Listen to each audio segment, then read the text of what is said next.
Bon.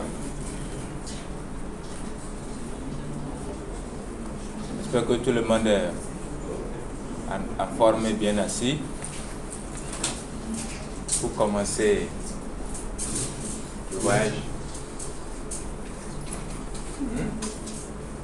Vous êtes prêts pour commencer le voyage? Très bien. Est-ce que vous avez des questions? Personne? Ok. Donc je pense que hier je vous ai dit qu'il faut toujours être prêt comme des soldats pour avoir des interrogations à tout moment. Ah, ok. Vous avez prêt chaque jour. Même tout à l'heure, peut faire interrogation. Pardon? Okay. Donc, ne me dites pas un jour que monsieur, c'est interrogation surprise, monsieur, on n'était pas prêt. Je veux dire d'être prêt chaque jour. C'est bon? Très bien. Bon. Donc, nous allons commencer notre matière intitulée quoi déjà? Introduction au développement web. N'est-ce pas? Je pense que hier, la plupart, c'était mon ami là, celle-ci, et puis certains ont essayé de donner une définition à la matière, c'est-à-dire le développement web en général. On a pu entendre les mots comme, c'est qui a parlé de HTML, CSS, non? Et on a aussi entendu parler de back-end et puis du front-end. Puis on a aussi entendu parler du codé. Donc, cet ensemble-là, d'accord, nous donne déjà une idée de ce qu'on appelle le développement web. D'accord? Quand on dit développement web, c'est un ensemble de technologies mis ensemble. D'accord? Il y a plusieurs technologies que vous allez apprendre et à la fin, vous allez les mettre ensemble maintenant pour créer des applications. Mais des applications web. D'accord? On dit d'une application de façon générale.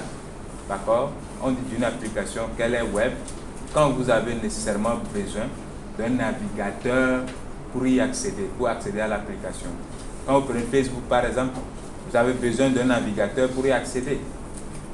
J'ai utilisé le mot généralement parce qu'il y a des applications qui sont web, mais qui elles-mêmes représentent le navigateur. Eux-mêmes peuvent développer ça sous forme d'un navigateur.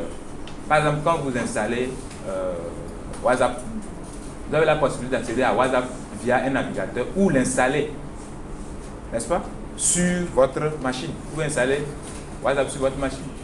Là, le WhatsApp là se comporte en soi comme un navigateur. Même le Facebook, vous pouvez l'installer. Et là, il va se comporter comme un navigateur aussi. Vous comprenez? Donc, il y a des applications qui sont web, mais qui n'ont pas aussi besoin de navigateur. Mais généralement, les applications web, d'accord, ont besoin d'un navigateur pour s'exécuter, pour que le client puisse interagir avec l'application. C'est bon? Donc, avant même qu'on ne commence, d'accord, par parler des technologies de façon propre à notre matière, nous allons d'abord voir dans son ensemble, d'accord, quelles sont les technologies et comment fonctionnent généralement les applications web, d'accord. Et dedans, on va découvrir des termes comme le front-end et le back-end, comme notre ami aussi l'a utilisé hier. On va mieux comprendre beaucoup de choses. Parce que quand vous développez une application web, ce n'est pas sur votre machine, elle va rester. Si l'application est sur votre machine, les autres ne peuvent pas y accéder, n'est-ce pas? Ça veut dire qu'une fois que l'application est développée sur votre machine, vous avez besoin maintenant de l'Internet, n'est-ce pas? Pour mettre l'application sur un serveur accessible maintenant par les utilisateurs. Et quand l'utilisateur veut accéder maintenant à votre application, il tape quoi? Le nom du domaine, n'est-ce pas? Et qu'est-ce qu'on appelle par le nom de domaine? Quand vous tapez facebook.com, facebook.com c'est un nom de domaine. Quand vous tapez ça, maintenant vous tombez sur la ressource qui est hébergée à la racine du domaine. Ah, d'accord? Donc ça veut dire qu'on a besoin de l'Internet aussi pour faire fonctionner les applications web. Mais l'Internet n'est pas un prérequis. C'est pour augmenter l'accessibilité de l'application que vous avez besoin de l'Internet. Parce que on développe l'application sur une machine. Donc l'application peut fonctionner sur toi, ta machine. localement, toi seul. Ou soit tu peux créer un réseau ad hoc entre vous, d'accord, et tous ceux qui peuvent se connecter à ton réseau ad hoc là, peuvent aussi accéder à ton application web. Maintenant, pour mettre cette application au service du monde entier, d'accord, là, vous devez aller maintenant sur l'internet, vous devez héberger la ressource sur un serveur accessible par tout le monde dans le monde. N'est-ce pas? Maintenant aussi pour envoyer des mails et autres, parce que très souvent le web inclut les services mail, n'est-ce pas? Pour pouvoir envoyer un mail et recevoir un mail, c'est le web qu'on utilise, non? Et or, ces services sont des services tierces qui viennent maintenant, d'accord, s'implémenter, s'intégrer aussi dans le web. On va essayer ensemble de comprendre certaines notions comme ça de base avant de commencer la matière. Donc, ça rentre aussi dans la matière, mais le HTML, CSS qui constitue maintenant l'ossature de notre présence ici sera vu après, quoi. Donc après ce slide, on va commencer le HTML, CSS. C'est bon? Donc, on va dérouler ça rapidement. Donc, après ce cours, vous serez capable de définir l'Internet et ses évolutions, définir le modèle client-serveur et définir ce que c'est que le W3C. C'est bon? Donc, ça, ce sont les objectifs de ce premier slide. C'est bon? Donc, ça, c'est le plan du cours Internet, modèle client-serveur et puis le W3C. Présentation sur Internet. Bon, quelqu'un peut me donner la définition de l'Internet? L'Internet. Oui. L'Internet, c'est l'ensemble de plusieurs réseaux imbriqués les uns dans les autres. Oui, c'est un ensemble de réseaux imbriqués les uns dans les autres. Oui.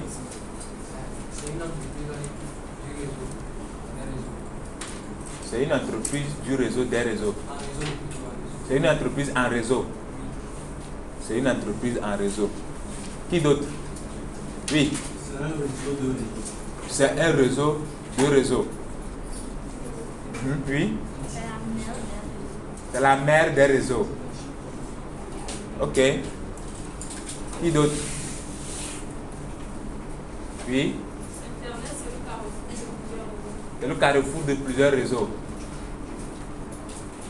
C'est le marché. Le marché. Je suis sûr que je peux sortir mon mouche. Ok. Quelqu'un d'autre?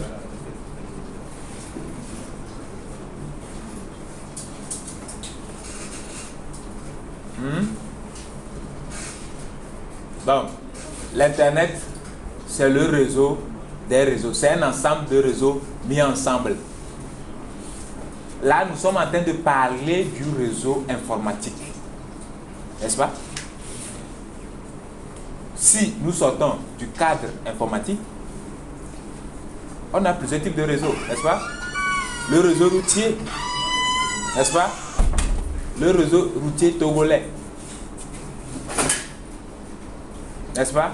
Il y a même le réseau dans le business en réseau, n'est-ce pas? Ok.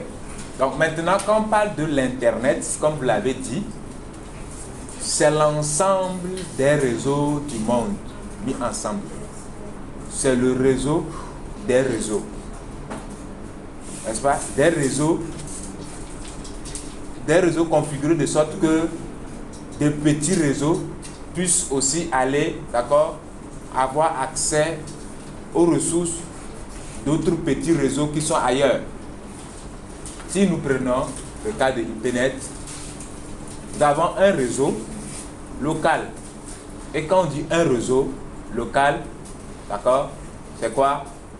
C'est un ensemble de machines, un ensemble d'appareils, les serveurs, les laptops, les routeurs, les switches, tous ces équipements, d'accord, qui sont soit des utilisateurs ou bien qui participent au fonctionnement du réseau, qui permettent maintenant d'échanger les informations. C'est bon? Et qui sont localement ici, à IPNet. Donc, si moi je suis dans le réseau de IPNet, j'accède aux ressources de IPNet, si j'ai les accès. s'il y a un serveur de données qui est là, et j'ai la connexion de IPNet, et j'ai l'autorisation d'y accéder, je peux y accéder facilement.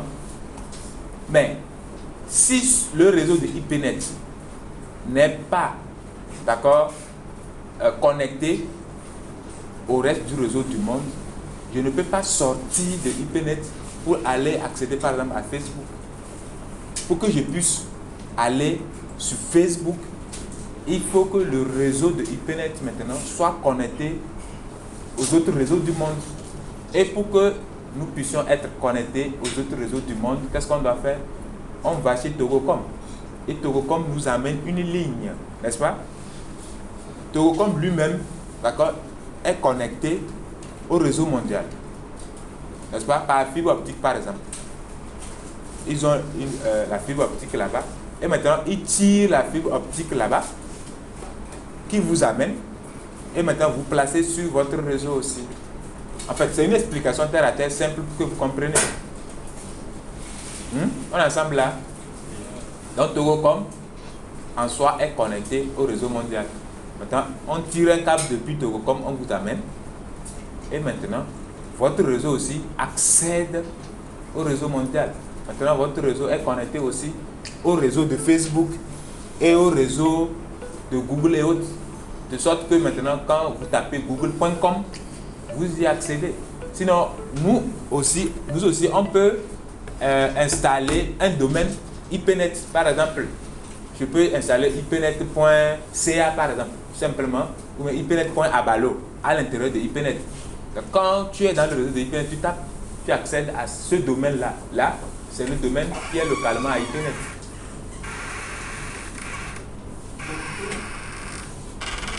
Oui. Bonjour. Oui. Je cherche un étudiant à Poli.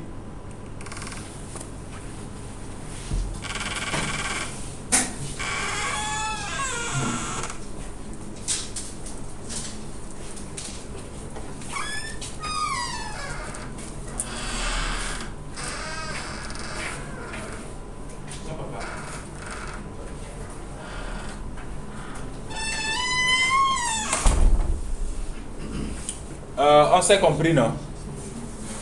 C'est clair dans les têtes par rapport à ce qu'on appelle l'Internet. Donc, il y a certains qui disent, oh, je suis dans le réseau, mais je n'ai pas la connexion. Ou bien certains disent, il y a la connexion, mais il n'y a pas le réseau. Je me suis connecté au Wi-Fi, mais j'aime pas, je sais pas. Vous mélangez les choses certaines fois. Le Wi-Fi, ce n'est qu'un signal d'un réseau. Vous-même, vous pouvez créer, je pense qu'on vous a appris à faire ça, non? Vous pouvez créer un réseau sur votre machine et quelqu'un a accès, il voit le signal. Quand il se connecte là, c'est à votre machine, il s'est connecté. Là, si vous avez fait des autorisations sur des ports bien spécifiques sur votre machine, celui qui s'est connecté à votre réseau là peut accéder à certaines ressources sur votre machine. Donc il y a des configurations à faire. Par exemple, si vous avez une application web, d'accord, qui s'exécute souvent avec le serveur Apache sur le point 80, là, il peut facilement accéder à votre application web qui est sur votre machine. Maintenant, c'est cette technologie-là, maintenant, grandeur nature. Maintenant, plusieurs machines peuvent se connecter au réseau IPNet. Maintenant, il faut que IPNet en soi aussi se connecte maintenant au réseau mondial. Et maintenant, chaque structure aussi se connecte au réseau mondial. Donc, toutes les entreprises qui ont des réseaux locaux sortent de leur réseau local maintenant pour se connecter aussi aux autres réseaux du monde entier. Là, maintenant, vous avez accès à ce qu'on appelle l'Internet. C'est bon? Tout le monde a compris ça, non? Ouais, c'est pas clair. Hein? C'est clair? Ok, très bien. Donc, Internet est un système de réseau informatique public à l'échelle mondiale. Utilise la suite de protocoles Internet standard TCP/IP. Comme ça, je pense que vous avez une matière spécialement pour le TCP/IP. Ce sont des protocoles, d'accord, respectés par les paquets qui sont utilisés sur le réseau. Donc, ça, on ne va pas traîner là-dessus. D'accord? Donc, l'Internet, c'est un réseau de réseaux. C'est bon?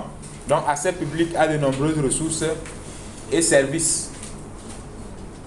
D'accord?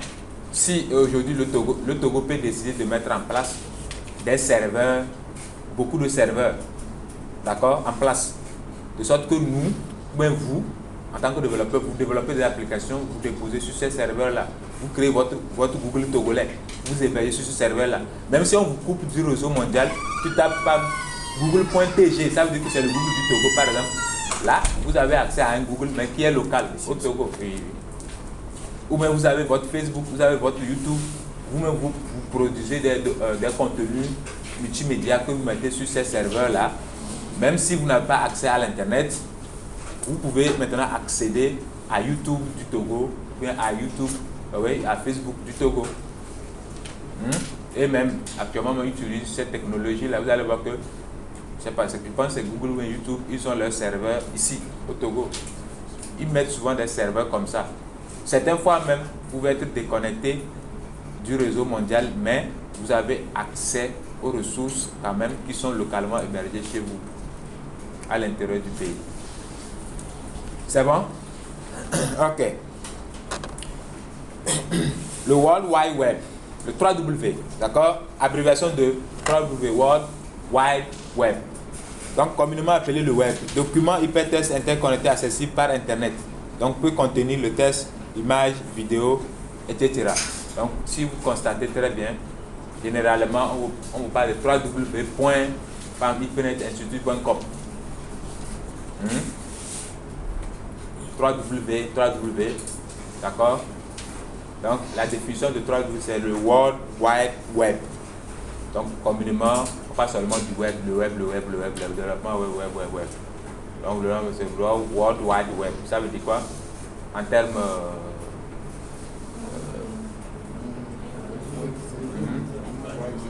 hein? La toile du monde. Oui, ça, c'est une définition normale. Moi, je parle du motamotisme. World Wide Web. World, ça veut dire quoi? Et wide. Large, voilà. Voilà. Ça dit que c'est le web, d'accord, du monde entier. Quelque chose comme ça. D'accord? Mais sans l'Internet, ce n'est pas possible. Ou bien, sans l'Internet, le World Wide Web ne peut pas fonctionner. Ou bien? Ok. Maintenant, quand vous tapez les URL et autres pour accéder maintenant à vos ressources sur le web, n'est-ce pas, si vous constatez très bien, d'abord vous tapez le nom du domaine et vous avez une première page qui s'affiche avec tout un contenu. Maintenant, il faut cliquer sur des liens pour naviguer d'une page à une autre, n'est-ce pas, avec les menus qui sont disponibles pour ça. Maintenant, quand vous cliquez normalement, si vous regardez très bien, dans la barre là, comment l'appelle-t-on, au niveau du menu de recherche, barre de recherche, normalement si vous regardez bien, il y a des informations qui s'ajoutent. Quand vous cliquez sur un lien, ça change en fonction du lien que vous avez cliqué. Vous avez constaté ça? Voilà. Maintenant, ces différentes parties, d'accord, de l'adresse, d'accord, ces différentes parties-là ont un nom. Chaque partie a un nom. C'est bon? Maintenant, il y a le HTTP d'abord. Il y a le HTTP qui est le protocole, d'accord, le protocole le plus reconnu pour le web. Le www.pamwebdev.com, c'est le domaine. Et c'est ça qui tombe sur la racine du site. C'est bon? Et maintenant, par exemple, accueil/index.html. Accueil/index là, l'ensemble là, s'appelle le path, c'est-à-dire le chemin vers une ressource en fait. Le path, ça veut dire chemin, n'est-ce pas? Et la ressource elle-même, c'est le file.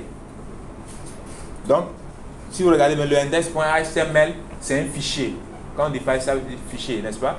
Et dans ce fichier, on a toutes les instructions nécessaires pour l'affichage d'un contenu. Quand on dit .html, ça veut dire que c'est du HTML qui est écrit dans le fichier auquel vous venez d'accéder, n'est-ce pas? Et dans ce fichier, ça veut dire qu'on a écrit du HTML. C'est bon? Et c'est comme ça, si vous allez sur une page aussi, qui s'appelle inscription, vous allez voir par exemple webdev.com/inscription.html. C'est bon? Vous allez sur contact, vous allez voir, ça change en fonction des liens sur lesquels vous cliquez. Donc vous cliquez sur contact, par exemple, vous avez contact.html, ainsi de suite. Mais ça, c'est trop... c'est pas vraiment sécurisé. C'est ça qui fait que, généralement, vous n'allez pas avoir l'extension. Si vraiment la plateforme est développée par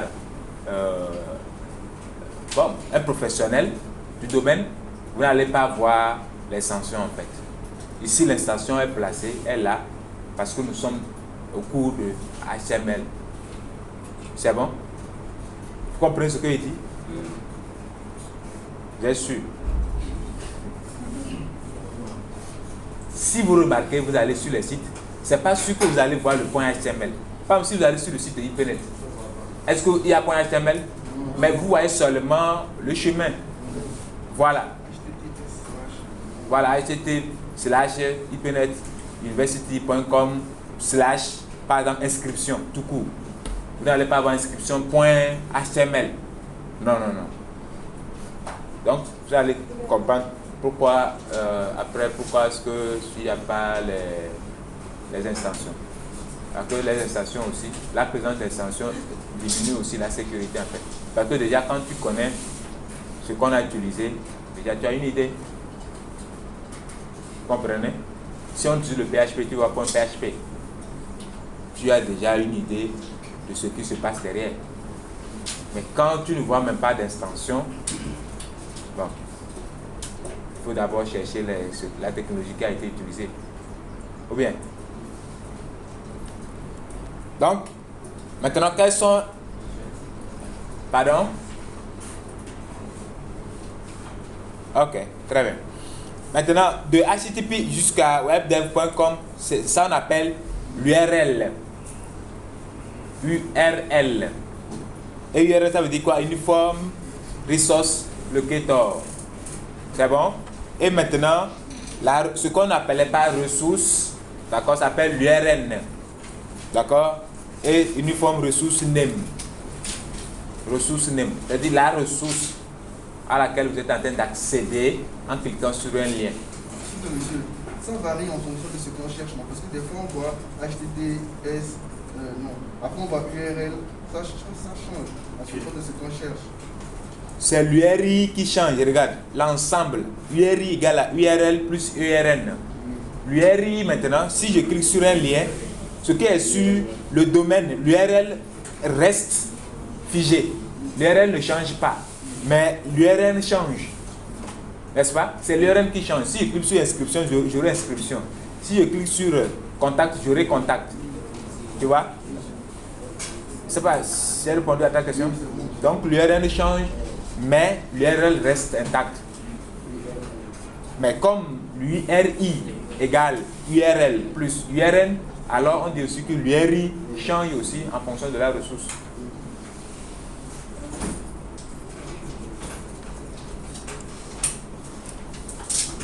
Maintenant, le HTML, le langage du web. C'est bon? Donc, HTML signifie quoi? Oui? C'est toi qui connais ou bien tu as lu? Hein? Tu connaissais ça? Ok. Donc, Hypertext Markup Language, n'est-ce pas? Donc, utilisé pour formater un document. Langage descriptif. Concept hypertext. Facile à utiliser. Version actuelle HTML5. N'est-ce pas? Donc, actuellement, nous utilisons le HTML5. Vous voyez? Ici, on parle de langue descriptive. Hier, normalement, je vous ai dit, quand quelqu'un fait du HTML, CSS, il ne va pas dire qu'il est programmeur. C'est comme un secrétaire. Mais quand même, il y a des technologies évoluées avec le HTML, CSS. Hein? Les deux seulement. Oui. Il y a les gens qui font beaucoup de choses. Les deux seulement. Mais il y a des évolutions, il y a des améliorations, il y a beaucoup de... Quand vous prenez les SVG, les Canvas, par exemple, il y a HTML, CSS dedans. Ou bien, et c'est très évolué. pouvez faire beaucoup de choses, beaucoup d'animations. Et maintenant, si vous êtes un designer, donc vous pouvez designer et intégrer avec le HTML, CSS, les templates. Pas personnellement, quand je veux développer une plateforme, je vais prendre mon temps à faire du HTML, CSS. Je cherche un template, quelqu'un qui a déjà écrit le HTML, CSS déposé et qui répond à peu près à ce que je veux faire. Et rapidement, je modifie. Donc, moi, je m'occupe maintenant côté métier, le back-end. C'est là-bas le travail. Oui.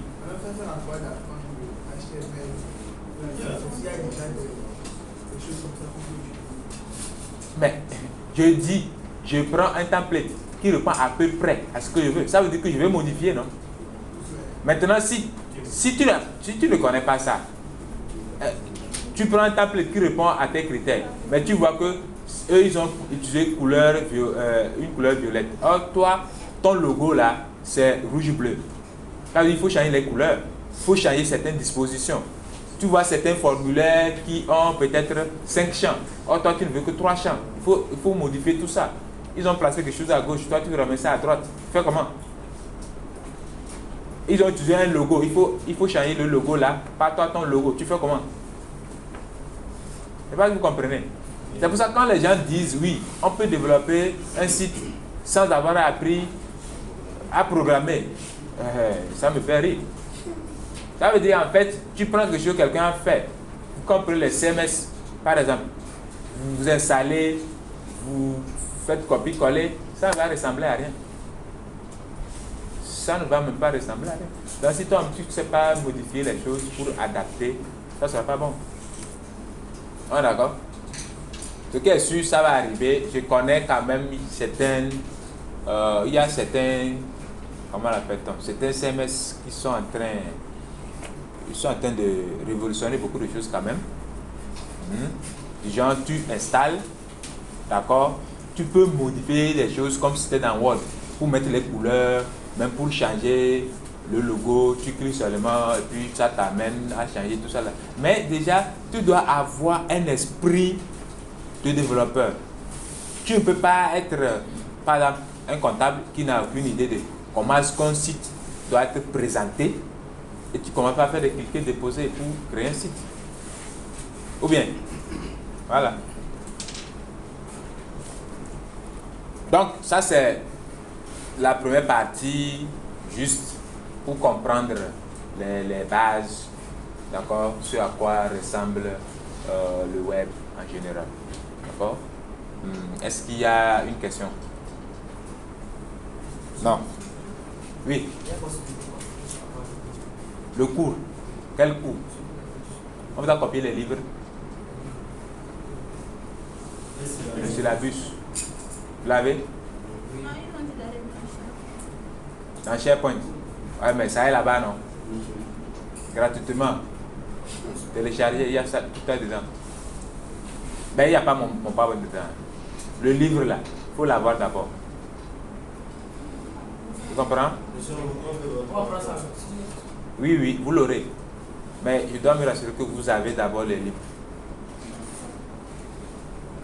Parce que votre habitude, c'est que quand vous ne donnez pas, vous ouvrez le livre. Or, ça là, nous, on met juste le nécessaire pour nous permettre de vous expliquer. Donc, si vous vous contentez de ça, c'est que vous n'avez rien dans la tête. Tout est dans le livre. C'est de là nous on tire pour faire le cours. Donc, si tu veux, d'accord, manger le poisson, c'est mieux d'aller apprendre à pêcher. C'est mieux. Bon, maintenant on va parler du client-serveur. Qui a une idée déjà?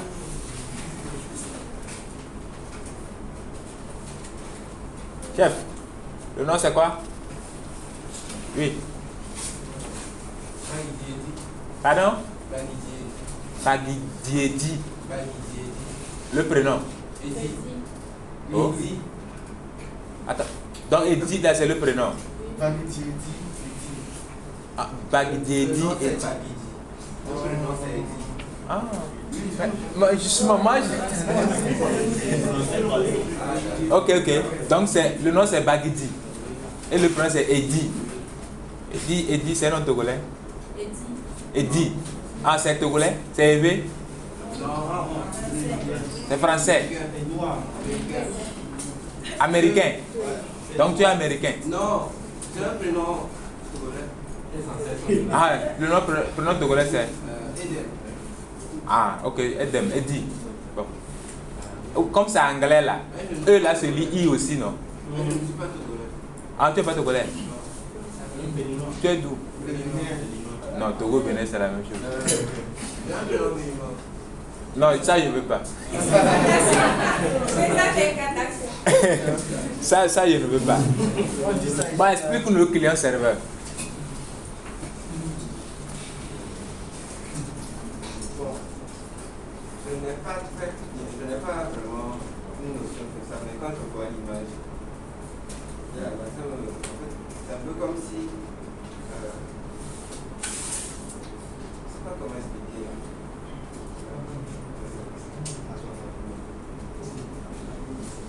Je comprends ça d'une certaine manière, mais je ne sais pas comment expliquer ça. Les mots te manquent. Oui, c'est les mains qui te moquent. Je comprends ça d'une certaine manière, mais je ne sais pas comment expliquer ça. Ah bon?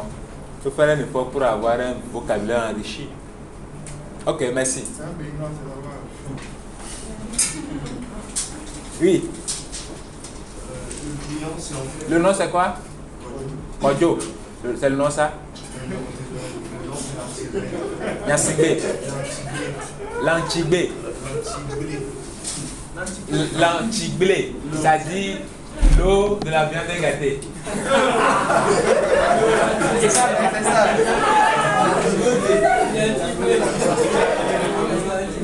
C'est ça, non? C'est pas, c'est L ou bien N? L. Oui, non, l'antiblé, non? Bon, c'est pas dans ce sens. Ah, ok. L'antiblé Kodjo. Ok, oui. Selon moi, la compréhension que j'ai du concept, c'est que le client, c'est un programme ou un ordinateur qui a accès à des ressources. Et ces ressources-là sont hébergées sur un serveur. C'est le serveur qui fournit ces données au client. Qui fait tout ce bruit-là? Depuis que nous on attend, tu manges, tu bois, au calme quoi. Bon, excellent, très bien. Donc, quand on parle du client-serveur, comme il a dit, c'est ça parfaitement, d'accord? Hein? Non, il est bon. Quand on parle... Non, il a déjà plus zéro, c'est beaucoup. Parce que quand quelqu'un le fait mal, il peut le faire moins aussi. Donc, si lui, il a déjà plus zéro, c'est sympa. Ah, ok, très bien. Vous voyez que je suis très gentil avec les plus.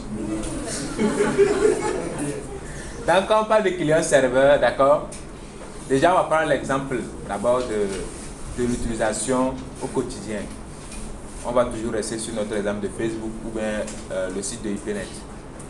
Vous arrivez, vous prenez votre machine, n'est-ce pas, ou votre smartphone, et vous tapez le nom du domaine, n'est-ce pas, et vous avez les ressources qui se chargent. Vous avez les images, le texte, les vidéos qui se chargent, et vous regardez. Ça se charge là, ça vient d'où? Est-ce que c'était dans votre machine? Non. Ça veut dire que c'était quelque part, n'est-ce pas? Et vous avez juste chargé ça. Vous avez tapé le nom, et ce nom, en temps normal, c'est une adresse, n'est-ce pas? C'est une adresse qui est derrière. C'est juste que le fait, si on vous demande par exemple de retenir plutôt l'adresse IP, sur ce nom-là, ça serait plus compliqué. Eh bien, on se connaît. Vous avez un grand frère. Vous ressemblez. Hein? Donc, on a donné plutôt des noms à ces adresses-là. Donc, l'adresse-là, normalement derrière, c'est l'adresse d'un serveur. D'accord? Donc, quand vous tapez le nom, ça va vous charger maintenant les ressources qui sont sur le serveur. Donc, vous, l'humain, votre machine et le logiciel que vous avez utilisé sur votre machine, que ce soit smartphone ou ordinateur, et généralement ce logiciel c'est quoi? Le navigateur, vous êtes considéré comme le client. À chaque niveau, on va comprendre, d'accord? Parce que si je dis client, on peut considérer comme toi, c'est toi le client, c'est-à-dire toi l'humain qui est le client. Au même moment, on considère aussi la machine comme le client, parce que c'est la machine qui fait tout après tout. Et au même moment, sur la machine aussi, il y a le navigateur qui est en temps normal, qui joue le rôle aussi du client, via lequel maintenant vous accédez à la ressource qui est sur le serveur. N'est-ce pas? Donc, du niveau macroscopique au niveau microscopique, vous allez voir que à chaque niveau, il y a ce qu'on appelle le client. D'accord? Et le serveur, maintenant, souvent c'est là-bas, vous ne voyez pas, le serveur est ailleurs, mais toujours dans le réseau. Par exemple, nous, moi j'héberge soit en France, soit aux États-Unis. Il y a plein d'hébergeurs, vous naviguez, vous trouvez celui qui vous intéresse bien, et bon, vous prenez la formule qui vous va le mieux. C'est bon? Et vous payez en fonction de ce que vous avez comme argent. Donc vous achetez ce que vous voulez, ce que vous pouvez acheter comme serveur. Avec le domaine, vous achetez le domaine aussi. C'est bon? Voilà, donc on va essayer de parcourir tout ça pour mieux comprendre. Donc, le HTTP Hypertext Transfer Protocol, c'est le protocole du web. C'est ce protocole-là qui est utilisé pour échanger les données entre le serveur et le client. Quand on parle du protocole, ne soyez pas embêtés par le mot, c'est rien du tout. C'est comme si vous organisez une fête ici, d'accord? Pour organiser la fête, vous pouvez écrire le protocole de la fête et vous remettez à quelqu'un pour gérer. Mais pour les réceptions, le protocole de réception. Quand je ne dis pas un protocole de réception, je parle de quoi? Les conditions. La manière dont vous les recevez. Voilà. Quand elle vient, si elle vient avec invitation, avec carte rouge, voilà, ici il doit aller. S'il vient avec carte jaune, c'est que c'est telle catégorie de personnes. S'il vient avec carte verte, ainsi de suite. N'est-ce pas? Voilà. Donc, le protocole qui sera utilisé. N'est-ce pas? Monsieur, Oui? il dit architecture. Est-ce que c'est vrai? Architecture. Au protocole. Qui a dit ça?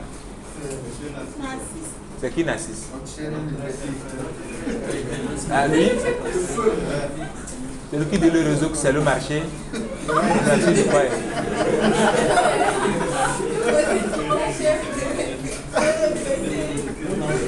Architecture en quel sens? Tu peux mieux nous expliquer?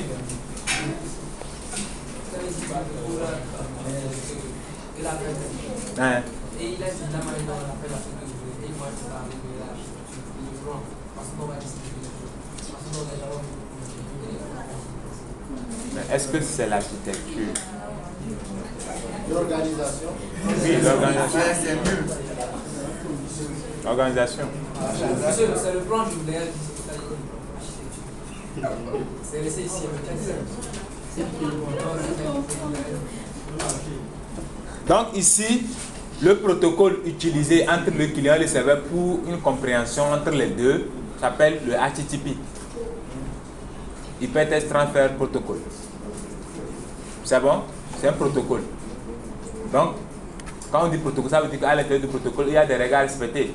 Quand le client envoie un signal, le serveur comprend ce signal-là selon les règles de leur protocole. C'est bon? Ok. Et quand le serveur aussi envoie pour lui, le client aussi comprend selon les règles du protocole. Parce que ce qui veut dire que tu peux envoyer un signal avec un protocole, ce même signal peut être envoyé avec un autre protocole, mais avec un autre sens. Comprenez, non? Ok. Protocole de communication développé pour le web. Protocole requête-réponse. C'est bon? Quand on dit requête-réponse, quand toi tu viens sur le web, tu vas sur le site de print, tu veux chercher les tarifs, tu cliques sur tarif. Tu as envoyé une requête au serveur pour dire que je cherche les tarifs. Le serveur répond maintenant en t'envoyant la page contenant les tarifs. Donc, ça dit requête-réponse. tu envoies la requête et tu as la réponse à ta requête. Et dans la vie courante aussi, on parle de ça. Bon, je n'ai pas encore reçu la réponse à ma requête. Généralement, ça s'utilise. Ou bien, voilà, donc c'est la même chose ici aussi. Vous envoyez la requête via votre client qui est ici, le navigateur. Et maintenant, vous avez une réponse aussi qui revient du serveur. C'est bon? Et maintenant, le client aussi vous affiche le résultat.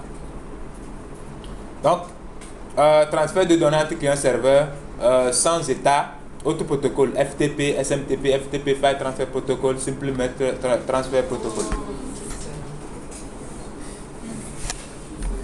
Les FTP, ça c'est pour envoyer les fichiers sur l'internet par exemple. Si vous voulez envoyer les fichiers sur un serveur, vous allez utiliser FTP.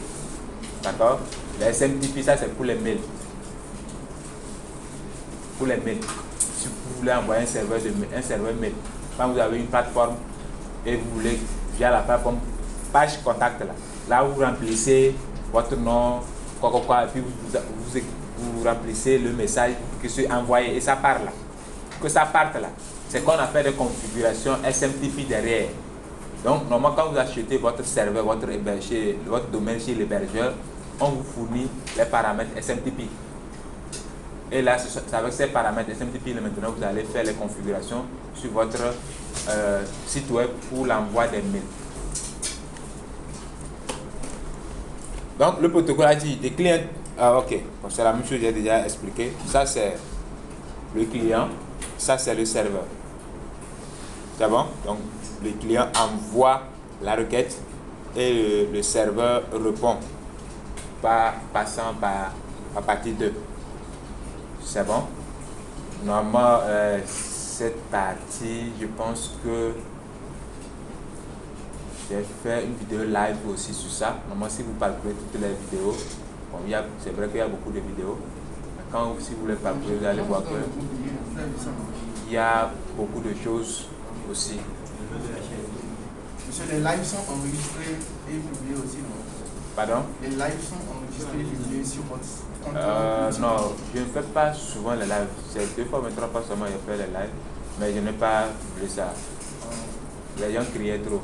Les étudiants. Mais après, je suis en train de réfléchir à ça. Quand j'aurai un peu le temps. Non, on sera calme. On va être calme. C'est pas étudiant. Il y a être calme.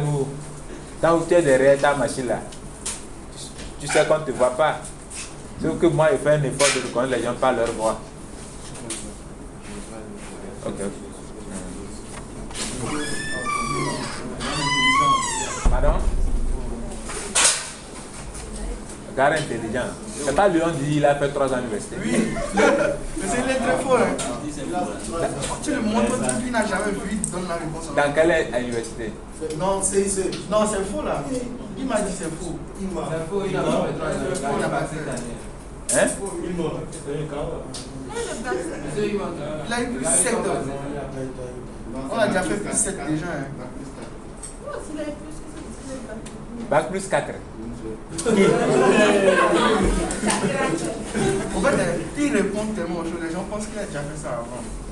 Mais lui, il a trouvé où qu'il a déjà fait 3 ans. Il aime trop quand là. Il répond de lui. Mais si tu l'aimes faire comme lui, certainement que c'est un gars qui bosse beaucoup. Il faut bosser aussi. Voilà. 3 ans, c'est pas facile. Il faut bosser comme lui, c'est fini, il n'y a même pas de problème. Dans toutes les promotions, il y a toujours des gens comme ça. Mais il faut bosser aussi. C'est comme ça. Quand il y a quelqu'un comme ça, c'est bon. Ça motive les autres aussi à faire aussi. Merci. C'est un comédien aussi. C'est un comédien. Comment ça? C'est un comédien, il fait rire. Non, mais bon, je sais pas, mais ça arrive. Quand vous-même vous pensez arriver ou pas, vous vous amusez comme ça. Personnellement, il y a des choses que je fais, les gens vous disent que je fais rire, mais c'est pas.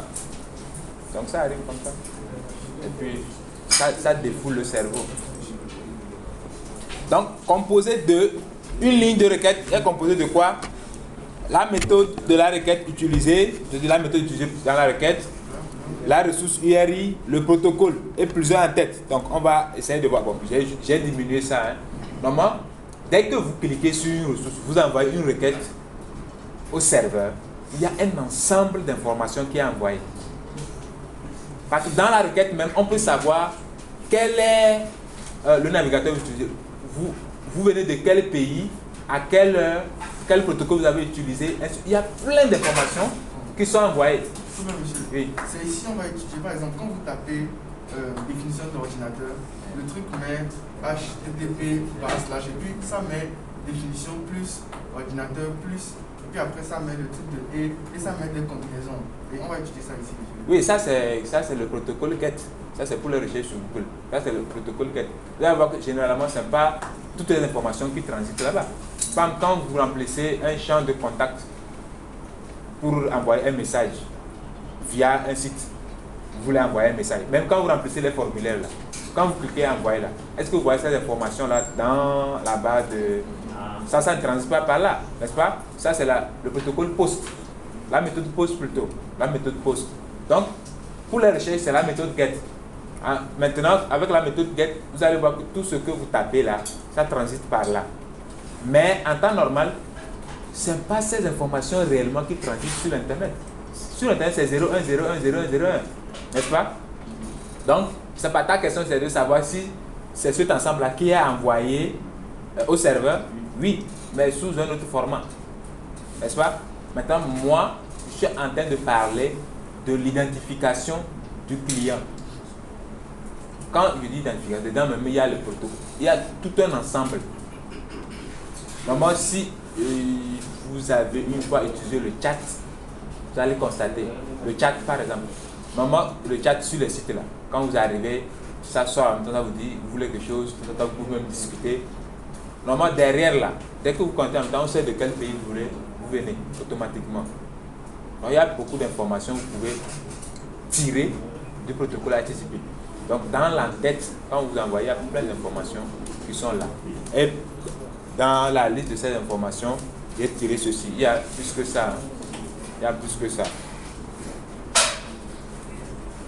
Donc, HTTP définit plusieurs méthodes. Get, bon, c'est de ça qu'il vient de parler. Demande d'une ressource. Et comme la recherche, généralement, permet de faire une demande d'une ressource. Donc, quand vous tapez ça, l'information que vous avez tapée là, automatiquement, vous la revoyez en clair dans la barre de recherche. Donc, souvent, comme il a dit, relié entre elles par les et logiques. Et ainsi de suite. Certaines fois, c'est les points d'interrogation, tout mélangé. Ça, c'est la méthode GET. D'accord? C'est la méthode POST, envoi de données pour le traitement. Les données sont incluses dans la requête HTTP. Là, en ce moment, ça ne passe plus par la barre de recherche. Ça passe plutôt directement par la requête HTTP. Ce que vous ne voyez pas. Là, vous ne voyez pas. D'accord? Le head, similaire à GET, sauf qu'elle ne concerne que la réponse de l'entête. Put pour charger une ressource et delete pour supprimer une ressource. Tout ça sont des méthodes que vous allez utiliser dans le développement quand vous voulez communiquer avec le serveur. Maintenant, le serveur web. C'est quoi un serveur web? Qu'est-ce qui se passe? Pardon? Oh, je vais sortir. Oui.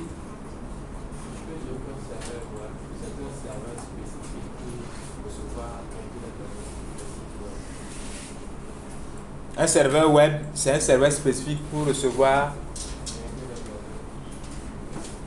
rien que les données du site web. Bon, ok.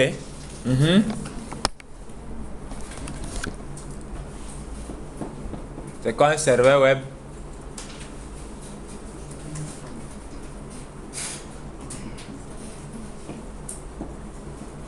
Oui. Le nom c'est quoi?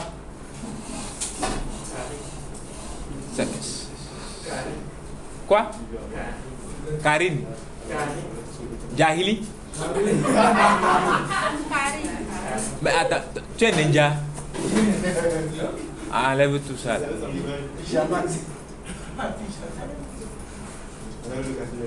Maintenant, je n'entends pas ce que tu dis. Ga. Ka. Karim. Comme Benzema. Karim Benzema. Karim. C'est le nom de famille, ça?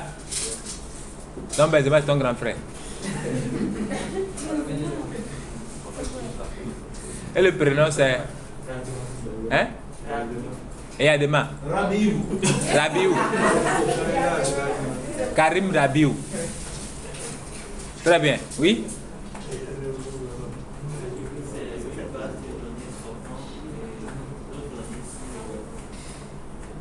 Un serveur web, une base de données. Non.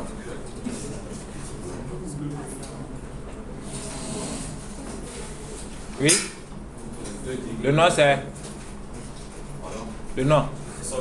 Sobi. Et le prénom? Nelson. Je peux dire qu'un serveur web est un dispositif qui permet le contact entre le client et le réseau. Le client et l'Internet. Le client et l'Internet. Bon, le serveur là, il est où? Chez le client?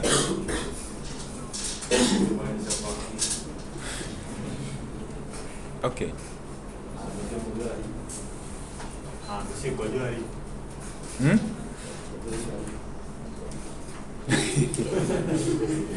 Donc vous attendez votre sauveur.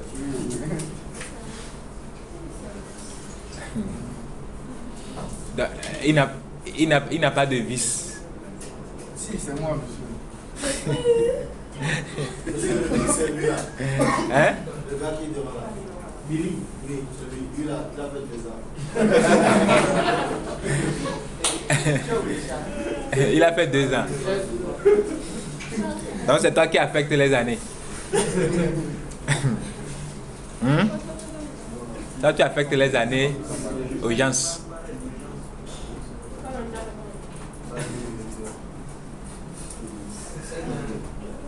Les 2 dames de devant là. Appelle-moi Takma. Le nom c'est?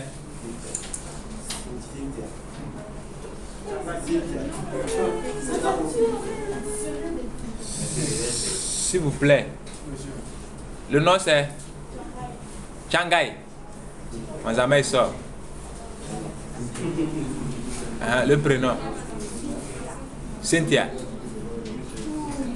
Changai là c'est un nom français. Et pourquoi le prénom est français? Posso Bendo. Tu n'as pas de nom kabien? Le nom kabien c'est? Meheza. Voilà. Cynthia, ça veut dire quoi? Mais tu comprends Meheza, non? C'est pas mieux comme ça? Ok, c'est quoi un serveur web?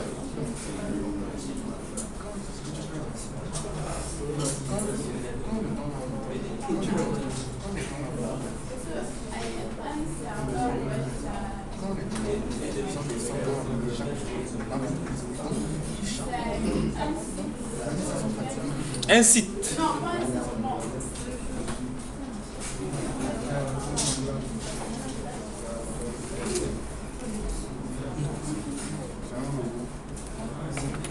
C'est un robot.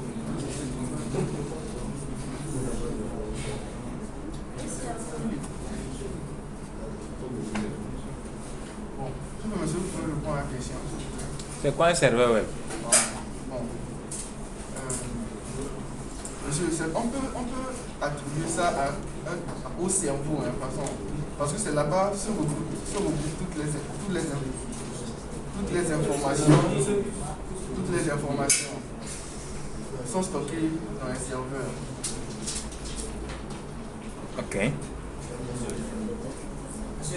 Oui. Oui. Il y a quoi? Il me répond quoi? Qui? Ah, ok. C'est lui, c'est Nelson, non? Ok. C'est un dispositif qui reçoit les requêtes des clients et leur retour des réponses. C'est ce qu'on a dit ici, serveur. ça, non?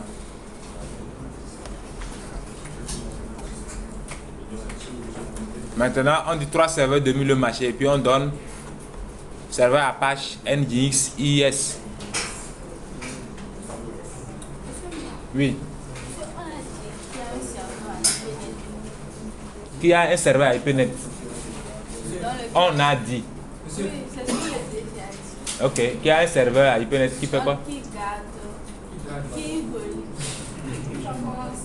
relie tous les réseaux et c'est tous les. Laisse-moi parler.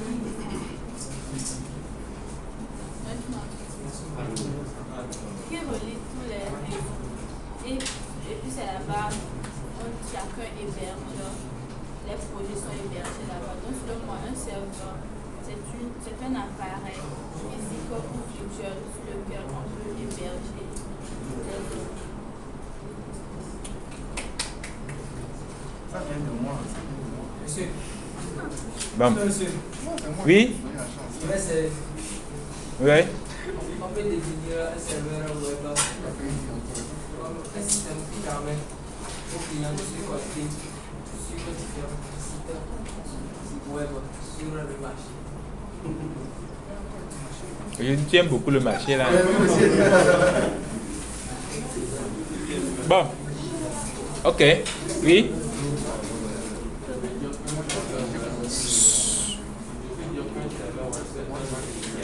C'est? Oui.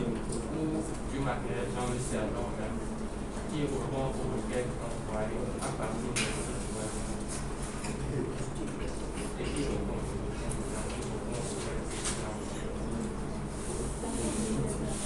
Très bien. C'est bien. Qui d'autre? Oui? Un serveur web, c'est un ordinateur puissant qui tourne sur le 47 qui se charge de délivrer des sites web aux clients dans les requêtes. Bon. Pas mal. Oui?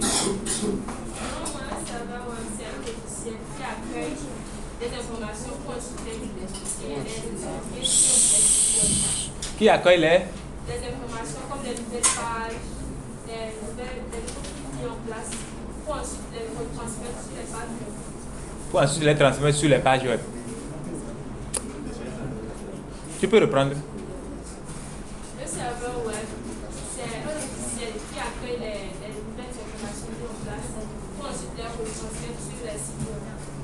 Ce logiciel est où?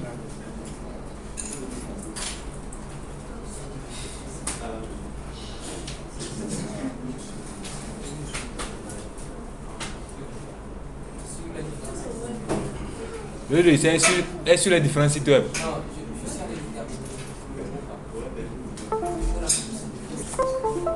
Toi, c'est la fille qui parle, toi, tu termines.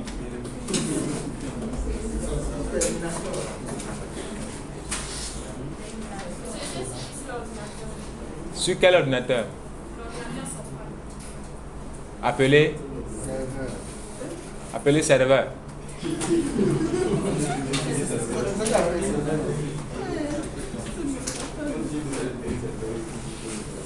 C'est à peu près ce que votre ami l'a dit là.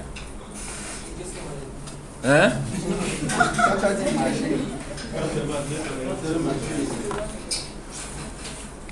C'est que quand on parle du serveur, il y a le niveau physique et il y a le niveau soft.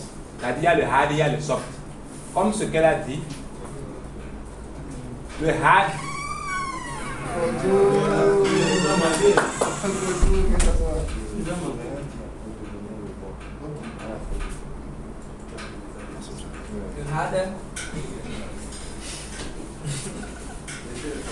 Votre propre machine là peut jouer le rôle d'un serveur. D'accord? Maintenant, ici, nous sommes dans le cas d'un serveur web. J'ai un serveur physique. Comme vous l'avez dit, il peut être à un serveur, une machine, comme ça, que j'appelle serveur. Monsieur, s'il vous plaît, j'ai une définition, ça me vient en tête. Un serveur, c'est... c'est pas dit. Non, ce sont des recherches que j'ai fait, monsieur. On a dit, c'est un ordinateur qui stocke les informations d'un site web. Comme c'est serveur web, spécialement dont on parle, donc c'est bon. Oui, je ne refuse pas. La machine physique, oui, elle est appelée serveur. Mais sur la machine physique, vous avez des logiciels qui délivrent des services. Par exemple, sur cette machine que moi j'appelle le serveur, par exemple, ce qu'elle a dit, qu'on a un serveur où les étudiants peuvent stocker leurs projets. Sur ce serveur, je peux installer une application, d'accord, qui est accessible via un port. Je peux dire par exemple, c'est accessible via le port 50. D'accord? Là, quand tu tapes l'adresse, d'accord, du serveur, tu mets 2 points, tu mets le port 50, tu as accès au service qui vous permet maintenant de stocker vos projets. C'est bon? Là, vous dites que vous accédez à quoi? Au serveur, ce serveur qu'il appelle S1. Mais sur ce serveur, il y a aussi un autre serveur, c'est-à-dire côté applicatif, côté soft. Et c'est sur ce serveur soft que vous mettez vos ressources. Parce que le hard sans le soft, ça ne sert à rien. Ou bien, c'est-à-dire votre machine, sans le système Windows, on vous donne, c'est-à-dire ça comme ça, vous allez faire quoi? Ça va vous servir à quoi? C'est-à-dire on prend un fer comme ça, je ne sais pas, c'est un plastique, on te donne que ordinateur. Bon, il n'y a rien sur ça. Tu veux allumer, tu ne vois rien. Bon, ça va te servir à quoi? Rien. Donc, le soft aussi, il y a le serveur soft qu'on installe sur le serveur physique. C'est bon? Et ce serveur soft maintenant, c'est lui qui va vous délivrer des services via des ports spécifiques. Maintenant, si on revient au serveur web, d'accord, il y a aussi son niveau physique et son niveau soft. Ici, je suis en train de parler du niveau soft. C'est vrai, vous avez, d'accord, une machine comme ça que vous appelez aussi serveur. Et sur ce serveur, maintenant, vous installez un soft qui délivre des services web. C'est bon? Quand on parle de quoi? Serveur Apache. Le serveur Apache est installé sur un serveur physique. Et c'est ce serveur Apache-là qui comprend maintenant, d'accord, des requêtes, qui reçoit des requêtes et vous répond. Maintenant, en passant, quand c'est le serveur Apache, c'est le port 80. Bon, pour ceux qui connaissent le local, vous pouvez l'installer sur votre machine. Vous tapez local de 80 et vous accédez aux ressources de Apache. Donc, sur le serveur physique, on installe un serveur web. Et donc, tout ce qui est web là est géré par ce soft installé sur le physique. C'est comme au niveau du client, comme je l'ai dit. Dans une dimension donnée, on peut te prendre toi l'humain qui tient la machine comme le client.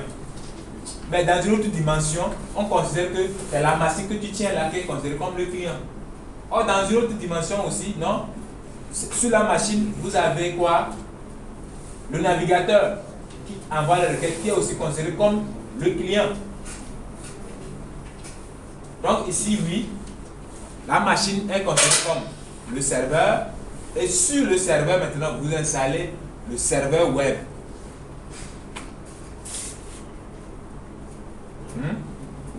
D'abord. Maintenant, parmi les serveurs web, après Apache, on a aussi le Nginx et le IIS. Le IIS, c'est le serveur web de Microsoft. Vous pouvez l'activer simplement en allant dans Programme et fonctionnalités. Et vous voyez, normalement, je pense que ça doit être là-bas. Et vous cliquez sur Ajouter fonctionnalité. Bon, moi, c'est Apache que j'utilise. Donc après, vous allez chercher, voir. Maintenant, les navigateurs. D'accord? Donc, sur le marché, vous avez principalement 3. D'accord? Donc, c'est vrai que Microsoft a changé Internet Explorer par quoi actuellement? Microsoft Edge. Voilà. Donc, après, il y a le Mozilla et puis Chrome. Bon, il y a Safari et autres. Bon, il y a plein d'autres qui sont là. Celui-ci, d'accord? Celui-ci, Opera. Mais sur le marché, ce sont les trois là qui dominent le marché. C'est bon? Donc, monsieur, on ne peut pas citer Google. Google, ce n'est pas le navigateur. Le navigateur, c'est Chrome. Google Chrome, c'est le navigateur. Google même, c'est une entreprise. C'est bon? Google même, c'est une entreprise qui a beaucoup de services. Maintenant, Chrome, c'est leur navigateur. C'est bon? Maintenant, ça sont les statistiques, le graphe du marché. D'accord? C'est le Chrome qui domine le marché.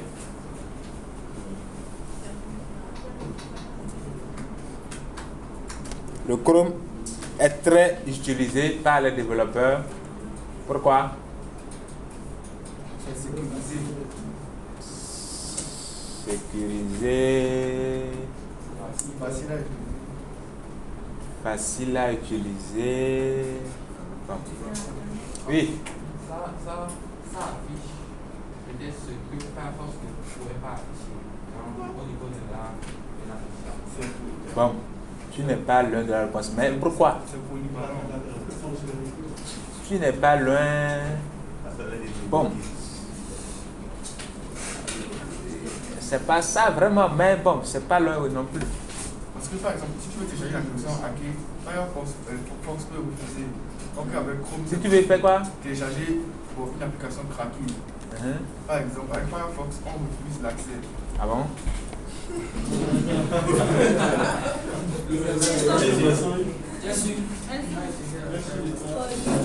Hein? Oui? Est-ce que c'est parce qu'il y a une option développeur dans Chrome à partir de laquelle on peut avoir accès au code? Quoi? L'inspecteur? L'inspecteur, il y a l'inspecteur aussi dans Firefox. L'application Non, pas inspecteur, il y a une option développeur. Oui, je sais de quoi, ok. Oui. Il y a tout ça, le débugger, tout ça là, pour avoir le code, tout ça là. Il y a ça aussi dans le Firefox. C'est une navigation privée. Ah, bon, oui. Tout ceci parce que le Chrome est à jour en termes de technologie. Parce que déjà, c'est eux qui créent la technologie. Et ils sont très à jour. Quand on va commencer à écrire la HTML, vous allez voir. Il y a, évidemment. Il y a des trucs que vous allez écrire, Chrome comprend parfaitement. Et ça marche parfaitement. Mais Edge ne comprend pas. Parce que Edge n'a pas encore intégré ça dans... On n'a pas intégré ça dans Edge, quoi. Donc, vous comprenez? Vous comprenez ce que je dis? C'est comme aujourd'hui, vous avez plusieurs applications de gestion de boutique, par exemple. Simple. D'accord? Donc, au début, dans la gestion de la boutique, vous n'avez que... bon, on va prendre 5 articles. Et pour ces 5 articles-là, vous ne direz que le prix d'achat, le prix de vente. C'est bon? Vous stockez le prix d'achat, le prix de vente. Et après, vous faites la différence entre le prix de vente et le prix d'achat pour avoir bénéfice. C'est bon? Un truc simple comme ça. Après, la boutique évolue. Et la boutique dit, ok, moi, maintenant, quand on met le prix d'achat, le prix de vente, je veux ajouter aussi le prix de déplacement. Donc, ça veut dire quoi? Je dois avoir le prix de revient. Le prix de revient de l'article, qui est maintenant le prix d'achat plus le déplacement, ça devient le prix de revient. Donc, tu fais maintenant le prix de vente moins le prix de revient pour trouver bénéfice. Si on avait 2 applications ou 3 applications sur le marché qui géraient ça comme ça. Supposons il y a Chrome, il y a Firefox, il y a Edge qui géraient les boutiques. Rapidement, Chrome fait la mise à jour pour prendre en compte les prix de revient et autres. Donc les boutiques vont préférer utiliser Chrome parce que eux, Chrome répond maintenant à leurs besoins. Vous comprenez maintenant? Voilà, donc en termes de langage de programmation et surtout le HTML, le CSS, il y a des évolutions, il y a des ajouts. Et donc Chrome fait des mises à jour pour être présent, quoi, pour répondre déjà aux exigences de nouvelles technologies du marché. Vous comprenez? Normalement, il y a des sites web pour les statistiques. Bon, peut-être qu'après, je vais vous montrer, je vais vous envoyer les liens dans le groupe. Vous allez aller sur ces sites-là pour avoir les discussions par rapport à ça. Le classement et autres. Les technologies qui sont supportées par tel navigateur, les technologies qui ne sont pas supportées par tel navigateur, etc.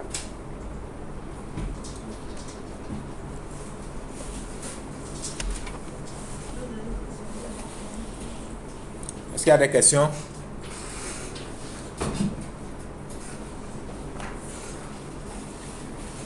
Bien. Le W3C.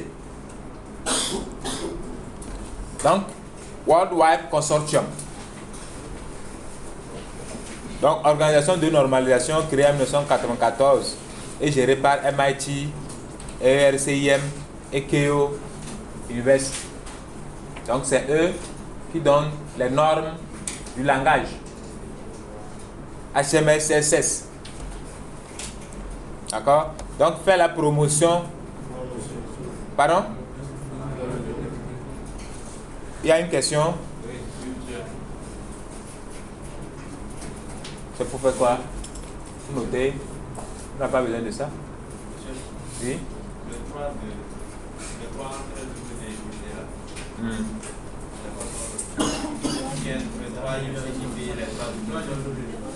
le ouais. C'est une façon d'écrire en fait. World Wide Web Consortium. Oui? C'est comme on dit, il peut être SA. Ou bien quelque chose SARL. C'est pas de consortium. Quand on dit consortium, en fait, c'est un ensemble aussi d'entreprises qui forment une entreprise. Ils se sont mis ensemble en fait. On dit géré par MIT, RCIM et Keio University. Tu vois que c'est un consortium d'entreprises. Donc la compatibilité des technologies web. Maintenant, j'ai mis un lien là-bas. On va copier le document. Vous allez sur w3.org. Vous avez toutes les informations liées à ça. Donc ça rentre dans l'histoire. Bon, comme vous aimez beaucoup l'histoire, vous allez aller lire là-bas.